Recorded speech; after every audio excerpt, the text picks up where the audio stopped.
Kalau di pemerintah daerah misalnya seperti apa tuh, Kang? Ya, sebenarnya sama saja sih pada Oh sama aja ya, intinya ya, oke. sama saja ya. Kan masyarakat kota dia lebih edukatif tuh harusnya, Betul. lebih well Seharusnya educated. lebih faktor apa namanya, bukan keterbelakangan tapi kekurang pahaman tentang pengetahuan seharusnya untuk wilayah kota ini sudah selesai. Sudah selesai ya. Selesai gitu ya. Jadi masyarakat kan udah banyak cerdas-cerdas seperti Iya, itu ya, udah well educated lah terhadap isu-isu yang berkembang di pemerintahan gitu. Oke.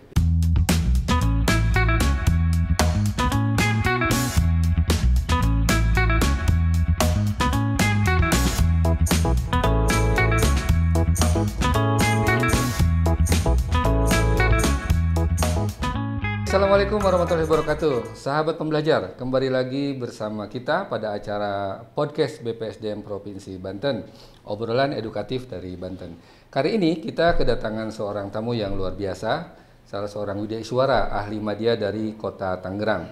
Namun selain sebagai widyaswara, beliau pun aktif di kegiatan kampus, juga di kegiatan lingkungan dan sebagainya. Pada kesempatan kali ini kita akan mendiskusikan sebuah tema yang sangat baik, sangat bagus, yaitu kolaboratif governance, di mana konsep ini telah diimplementasikan di beberapa instansi pemerintahan di Indonesia. Kita langsung sambut saja ya Bapak Dr. Bambang Kurniawan. Selamat pagi Pak Bambang, Assalamualaikum. Waalaikumsalam warahmatullahi wabarakatuh. Apa kabar nih? Alhamdulillah Kang Dan. Saya manggil Kang Dan aja. Iya boleh. Saya sebutin dokternya karena baru masih hangat ya. Masih hangat. Baru lulus ya. Oke. Tinggal nunggu wisuda aja. Baik Pak Bambang, saya udah kenal ya. Tapi Bapak kenalkan dulu lah sebagai selain widyaswara, terus apalagi nih kegiatan di luar?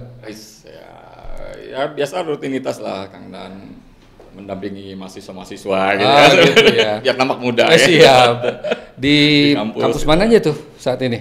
Ya saat ini di home base-nya di Universitas UPentek. Oh, UPentek ya. Oke. Selain sebagai dosen juga di manajerialnya ya di UPentek kalau tidak salah ya. Kira gitulah. Siap. Baik, di jajaran rektoratnya ya Pak Bambang saat ini ya. Baik Pak Bambang, karena waktu kita terbatas nih ya, tapi nanti kita bisa berjilid-jilid lah.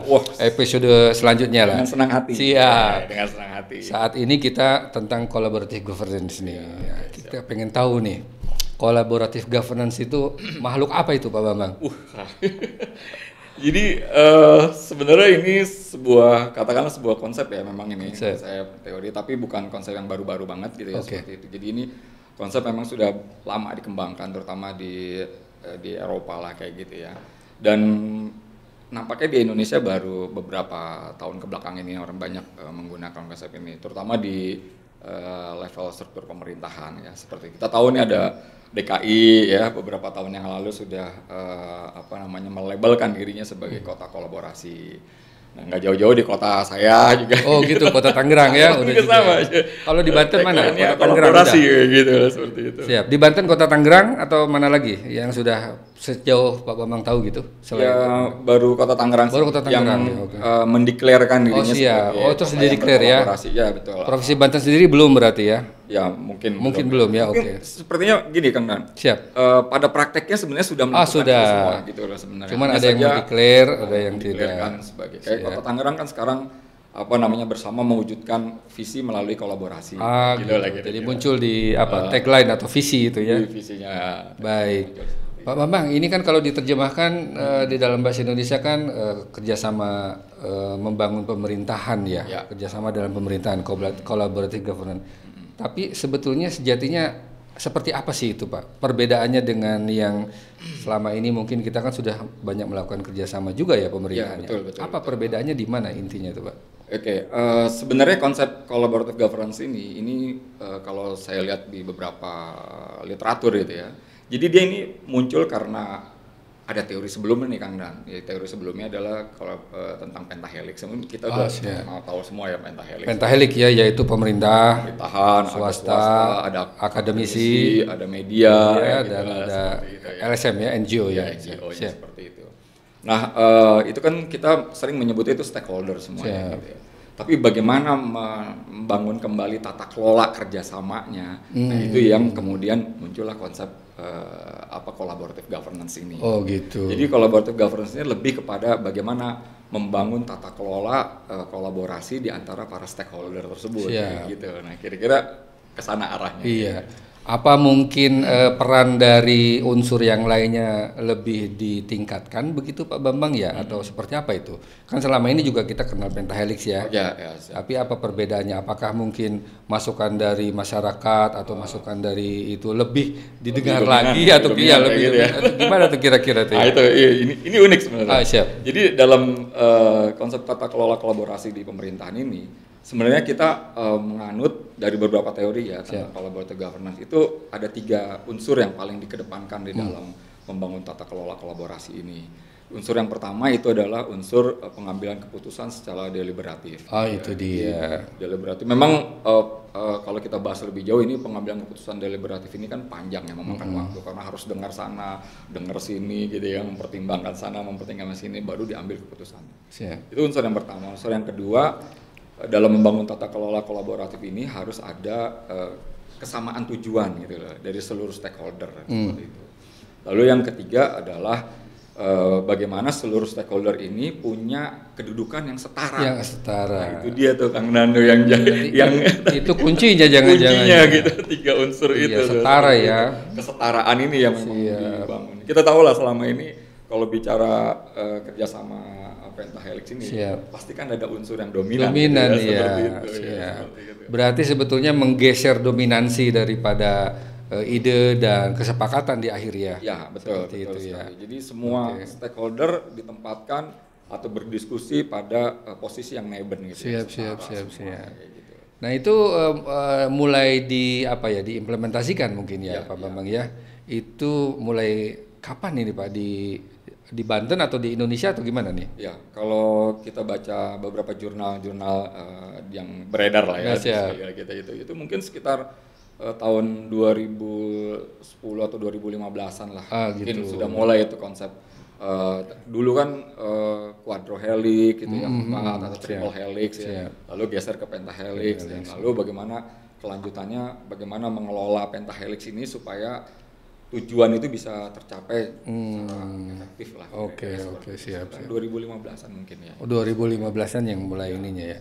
Oke, nah sekarang kita gali sedikit di yang kira-kira bisa dijadikan benchmark ya. Kota Tangerang atau Jakarta atau mana yang Pak Bambang kuasai ini tentang ini?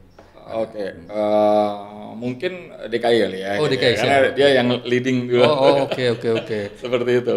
Leading itu pernah dideklar oleh gubernurnya mungkin atau gimana? Ya, gubernur waktu kemarin ya, Mas Anies ya. Gitu. Seperti itu. Nah, kalau kita lihat dalam beberapa konsep kerjasama yang dibangun di DKI misalnya seperti itu ya. Jadi kalau kita merujuk kepada literaturnya, itu sebenarnya yang harus dikedepankan dalam collaborative governance, dan ini sudah dilakukan di DKI, itu ada beberapa variabel tuh kan yang harus kita perhatikan ya. Yang pertama adalah variabel tentang starting condition, itu yang harus diperhatikan gitu ya. Nanti coba kita ulas aja satu-satu ya. Jadi yang kedua adalah variabel tentang desain organisasinya mau seperti apa. Lalu yang variabel ketiga adalah fasilitative leadership. Jadi pemimpinan itu sangat penting sekali di dalam tata kelola kolaborasi. Dan yang terakhir, yang keempat, itu adalah proses kolaborasinya itu sendiri. Yang keempat kolaborasinya sendiri. Di dalam proses kolaborasi ada 4 juga yang harus diperhatikan. Gitu ya. Jadi anak beranak lagi ya luar. Itu secara teoretikalinya. Ya, gitu. Jadi di dalam proses kolaborasi itu ada beberapa hal yang harus diperhatikan. Seperti kan tadi kalau kita bicara tata kelola kolaborasi semuanya harus setara nih. Betul. Gitu ya. Konsepnya seperti itu. Siap. Nah, maka di dalamnya ada sub variabel yang namanya face to face dialog gitu. Jadi nggak mungkin kesetaraan itu dibangun tanpa ada dialog tatap muka gitu, kira-kira seperti itu. Nah, lalu setelah face to face dialog, lanjut ke langkah berikutnya, yaitu bagaimana membangun trust building, gitu yang kedua itu di dalam proses kolaborasi. Jadi membangun kepercayaan itu adalah unsur yang utama juga di dalam tata kelola kolaborasi ini atau collaborative governance gitu. Berarti ini juga memerlukan kompetensi di lingkungan ASN-nya juga ya. Pasti. Bahwa memang selama ini kita sudah sering ya melakukan kerjasama musrenbang juga kan kita kayak gitu ya, mengundang semua pihak mengundang semua pihak gitu ya. Tetapi ini kan agak berbeda ya. Agak berbeda. Berarti ada kompetensi yang harus dimiliki oleh si ASN itu ya, betul. dalam dialog face to face, tidak mendominasi pertemuan. Luar biasa. Jadi bukan rahasia umum nih kalau musrenbang kan. Iya. Kayak seremonial gitu. Oh gitu ya. Undang-undang dipaparkan kayak ada diskusi tapi selesai. Tetapi tetap arahnya masih seperti ada dominasi dari gitu. pemerintah. Nah, bagaimana mengelola itu yang memang yang butuh komitmen dari unsur yang selama ini mendominasi yaitu pemerintah gitu ya. Ada nggak program real yang sudah dihasilkan? Boleh Pak Bambang sebutkan ya di Kota Tangerang, di DKI atau di luar negeri gitu. Yang bisa jadi contoh buat sobat pembelajar semua nih, kayak gimana sih yang program gitu atau struktur fisik atau apapun lah yang memang berhasil dengan konsep collaborative governance, ada nggak tuh? Riset yang saya lakukan nih. Jadi risetnya juga tentang ini. Wah, siap. Jadi riset yang saya lakukan ini bagaimana membangun tata kelola kolaborasi ini atau collaborative governance ini di Taman Nasional Ujung Kulon nih. Di Taman Nasional Ujung Kulon. Banten ini kan punya salah satu destinasi wisata terbesar dan memiliki potensi yang sungguh sangat luar biasa. Gimana tuh? Yaitu Taman Nasional Ujung Kulon. Nah, Taman Nasional itu menurut undang-undang tentang konservasi sumber daya alam dan ekosistem itu dia selain harus dikelola secara restricted ya kan, dia harus terbatas gitu ya. Dia juga harus mengedepankan aspek yang namanya ekoturism itu. Jadi ekowisatanya gitu. Jadi tidak mungkin ada taman nasional tapi di dalamnya tidak ada kegiatan ekowisata. Kenapa begitu? Karena salah satu poin penting dari konservasi sumber daya alam itu adalah pelibatan masyarakat di sekitar situ. Jadi di mana ada hutan pasti dikelilingnya ada masyarakat yang tinggal kan gitu ya. Nah, sedangkan Taman Nasional ini harus dipelihara gitu pelestariannya. Nah, faktor paling utama adalah bagaimana melibatkan masyarakat untuk tetap menjaga gitu di sekeliling Taman Nasional itu. Dan untuk melibatkan kepedulian masyarakat itu, maka harus ada nih konsep yang dimana masyarakat terlibat di situ di dalamnya. Dan konsep itulah yang kemudian oleh pemerintah kita dikedepankan namanya ekoturism. Nah, di dalam ekoturism itu, membangun ekoturism itu wajib tuh kayaknya itu harus ada yang namanya tata kelola kolaborasi. Siap. Taman Nasional Ujung Kulon ini luar biasa. Kalau saya lihat dari riset saya hampir setahun lebih lah belakangan ini di sana gitu ya, seperti itu. Luar biasa dari sisi potensi atau dari sisi dari tata kelola kolaborasinya seperti itu. Jadi Balai Taman Nasional Ujung Kulon ini sudah disadari atau tidak disadari oleh mereka gitu ya sepertinya. Jadi mereka tuh sudah benar-benar melakukan tata kelola kolaborasi dalam pengembangan ekoturisme itu cukup baik lah kalau menurut pandangan saya gitu ya. Jadi pelibatan masyarakat, ya pelibatan NGO, pelibatan swasta dan pelibatan stakeholder lainnya yang antar pemerintah juga, karena ada Pemprov Banten di situ, ada Dinas Pariwisata Pandeglang, Kabupaten Pandeglang, ada pusat juga mungkin situ ada pusat juga di situ, dan itu terlibat secara dinamis lah seperti itu mengembangkan ekowisatanya. Jadi itu memang kemarin menjadi bukan salah satu ya topik utama dari risetnya. Iya kira-kira begitulah. Ya luar biasa. Baik, nah untuk sekarang kita ke ke kompetensi yang harus dibangun ya. Kalau di bule lah di luar negeri ketika kita mengembangkan konsep apapun kan memang masyarakatnya sudah well educated, betul. Sudah siap. Betul. Sementara ini kan kita ingin setara ya. Nah itu susah nggak sih untuk membuat masyarakat pun untuk ayo kita berani setara gitu. Di Ujung Kulon aja misalnya. Jangan-jangan mereka juga masih malu-malu atau takut atau apa gitu. Itu juga perlu. Itu yang salah satu novelty-nya itu. Itu salah satu novelty-nya. Salah satu novelty-nya gitu. Dalam riset ini gitu ya. Dalam riset ini. Jadi memang dominasi dari pemerintah dalam hal ini Balai Taman Nasional Kulon itu dominasi sekali di dalam pengelolaan apa namanya kawasan. Bukan apa-apa karena memang amanah dari khawatir regulasinya kan, memang arahnya ke situ. Termasuk regulasi yang karena ini kan udah di bawah naungan UNESCO juga gitu. Dari dunia internasional juga mengamanatkan seperti itu. Oh, sudah Ujung Kulon itu sudah menjadi heritage item di dunia gitu, di bawah UNESCO gitu seperti itu. Jadi memang mengemban amanah cukup berat ini ya Balai Taman Nasional ini ya seperti itu. Namun demikian tantangan besar itu saya melihat ini terutama dari tadi kan Kang Dan bilang itu. Jadi bagaimana nih masyarakat? Betul. Kuncinya ada di situ. Jadi masyarakatnya itu belum terlalu memiliki pengetahuan yang luas lah tentang bagaimana melakukan konservasi di situ, bagaimana mengembangkan ekowisata di situ. Nah, itu yang harus ditingkatkan terus dan memang jalan terjal dan berlikunya bagi stakeholder yang ada di situ adalah bagaimana membuat masyarakat ini well educated, well informed terhadap dua isu besar tadi, bagaimana mengelola konservasi alamnya dan yang kedua adalah bagaimana mengelola ekowisatanya. Jadi tetap ada yang dominan dalam konteks ini, seperti itu. Ya, dalam hal ini dominan dalam arti mungkin pertama mungkin dalam suatu wilayah masyarakat memang tidak seperti di luar negeri mungkin betul. Ya belum siap, kemudian juga dominan karena ini amanat dari negara mungkin ya, harus dijaga. Karena ada satu yang membuat latar belakangnya menjadi kuat karena ada badak Jawa itu. Badak Cula 1. Yang hanya ada di TNUK Taman Nasional. Seluruh dunia cuma ada satu ya. Ada di TNUK. Kalau Cula 2 banyak ya? Cula 2 banyak. Kalau Cula 1 cuma di sana. Masih ada populasinya di sana ya? Ada. Rilis dari balai itu ada sekitar saat ini 81. Oh, 81 ekor. Itu udah kenaikan siap. Setiap ini. Jadi memang tugas beratnya di situ. Karena ada endemik hewan satu itu, jadi satu sisi dia harus mikirin bagaimana kelestarian ini dijaga gitu ya. Satu sisi juga ekowisata harus dikembangkan bisa kebayang tuh gimana agak rumitnya gitu ya menjaga. Satu sisi menjaga supaya jangan terjamah, satu sisi tapi ekowisata harus dikembangkan kayak gitu kan. Ekowisata kan mendatangkan orang. Betul ya. Jadi memang jadi ekowisata yang terbatas berarti terbatas sekali. Kalau dijadikan konservasi murni nggak mungkin ya. Mungkin seperti itu. Itu tantangan terberatnya ada di situ memang. Jadi itu salah satu konsep kolaboratif governance di dalam tatanan praktis pemerintah yang dilakukan.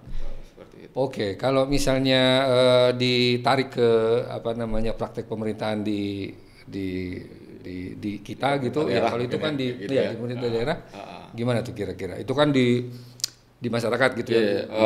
Kalau di pemerintah daerah misalnya seperti apa tuh, Kang?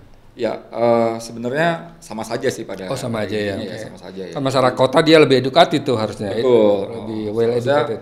Lebih faktor bukan keterbelakangan tapi kekurang pahaman tentang pengetahuan seharusnya untuk wilayah kota ini sudah selesai gitu ya. Jadi masyarakat kan udah banyak cerdas seperti itu ya, udah well educated lah terhadap isu-isu yang berkembang di pemerintahan gitu.